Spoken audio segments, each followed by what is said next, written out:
पाकिस्तानातील एका WhatsApp group सोबत कनेक्ट राहिल्याप्रकरणी नांदेड जिल्ह्यातील संशयित तरुणाला गुजरात राज्यातील सुरत येथील पोलिसांनी ताब्यात घेतलंय। शेख शकील शेख सत्तार, वय वर्ष 19 असं या तरुणाचं नाव असून तो जिल्ह्यातील नायगाव तालुक्यातील नरसी येथील रहिवासी आहे।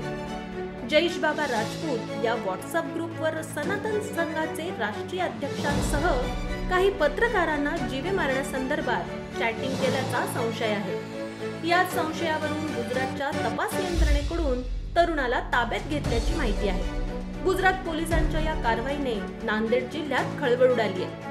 पाकिस्तान हा देश विघातक कृत्य करणारा देश म्हणून ओळखला जातो। पाकिस्तान येथील वकास आणि सरफराज हे दोघे जयेश बाबा राजपूत नावाच्या व्हॉट्सअप ग्रुप चालवतात। या ग्रुपमध्ये गुजरातच्या सुरत मधील सोहेल टिमोल आणि बिहार मधील शहनाज हे दोघे सामील आहेत। शिवाय नांदेड जिल्ह्यातील शेख शकील शेख सत्तार आणि अन्य एक जण या ग्रुपमध्ये असल्याची माहिती सुरत येथील पोलिसांना मिळाली।